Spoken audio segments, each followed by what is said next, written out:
Hi, I'm Maeve, and today I'm here with my sister Siobhan. She studies at Brown University, but decided to study abroad in Granada, Spain for the second semester of her junior year.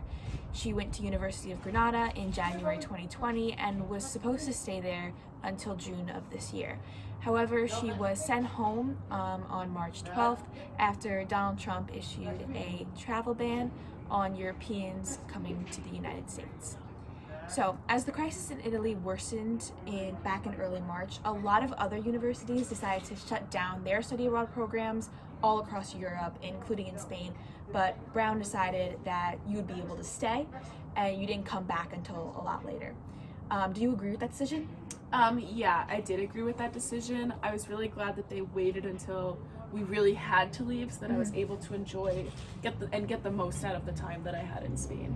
Yeah, a lot nicer for traveling and experience what you could have. So even though the program didn't end, did it adapt in any way to what was happening? So I was in a region without that many cases, so day-to-day life really didn't change. There were some trips that were part of my program that were canceled. For example, a weekend trip we were supposed to have to Barcelona was canceled due to coronavirus fears, things like that. Yeah, and so how did the government in Spain react to the coronavirus crisis as it was getting worse? When did they implement social distancing policies, and just what was the entire situation happening there? So like I said, the city where I was, Granada, really didn't have that many cases, and Spain was taking the coronavirus situation on a case-by-case, region-by-region basis. So in Madrid, things were getting shut down, schools were getting shut down, everything, social distancing, whereas in Granada, where I was, there was nothing, absolutely nothing happening up until when I had to leave. So for me, I didn't experience any of that in Spain, but in Spain, they really took it region by region, so it depended on where you were. And how seriously was the coronavirus crisis and those social distancing policies taken by people within Spain? So like I said, it wasn't that people weren't taking the social distancing seriously, it was that the government wasn't putting down social distancing. So for example, there was a huge women's rights march that was allowed to go ahead that led to the spread of coronavirus, even to Spanish politicians, that now has been widely criticized.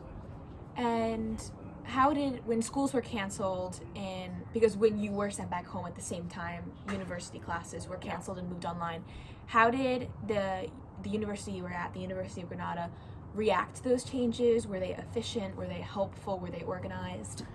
So I can't really say. It's a huge university, but I didn't have a lot of interaction with the bureaucracy because part of my study abroad program's job is to do that for me. So I've mostly been communicating with my study abroad organizers, and they've organized those things for me. I will say that the Spanish students I know at the University of Granada have been a little frustrated because the professors weren't really given a lot of guidance. They were basically told, okay, you're home for this weekend. Within this weekend, you need to figure out how to give classes online. You're starting on Monday. So that led to a lot of confusion, obviously.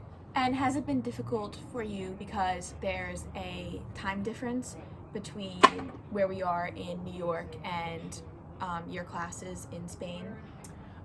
Not really, mostly because I dropped the one class that I had a real conflict with, and that I had to actually be present at the lectures. The other classes that I have, one of them is very late in the day in Spain, so it's midday here. And the other two, I don't have to be present at online classes, so it's basically self-teaching, so I do that when I have the time to do that. So I've been really lucky. Yeah, so how are the classes different? Is there a way that all the classes are done online through a certain, like, Zoom or Google Hangout or something? No, so like I said, the university didn't give a lot of guidance to professors, so they were basically told, find a way to do this. So I have one class on Zoom, one class where it's on Google Hangouts, but he records the classes so I don't have to be there at an exact time, and another class where there's not even any sort of video conferencing anything.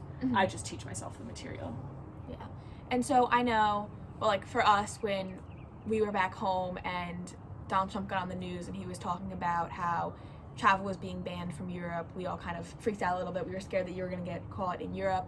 And even when you were coming home, there was a lot of criticism in the news about how the US was handling all this travel from Europe and other places around the world. So how do you think that your experience was coming back into the US after being in Europe during the time when the coronavirus pandemic was probably the worst in Europe.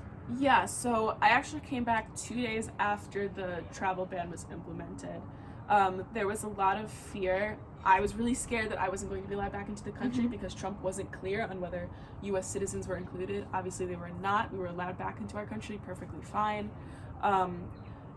And as for my experience actually flying back, there was a lot of fear in the airport, but not a lot of measures being taken to prevent coronavirus from spreading. That's actually why I was more scared of being infected from traveling back home as opposed to being in Spain, because like I said, Granada didn't have a lot of cases, but I was in the airport, there was no distancing measures being implemented, no one's temperature was being taken, nothing. And I expected there to be some sort of screening, and there was nothing. So that was really surprising and worrying to me. And now that you're home and you've been in the US for almost a month now, what are some differences between how the United States government has handled the coronavirus crisis and how Spain has, and which one do you think is more efficient? I think they both handled the situation very similarly. Like I said, the autonomous communities in Spain have a lot of power, so there was a lot of difference between what happened from one region to another, which is very similar in the United States to what's happening with different states.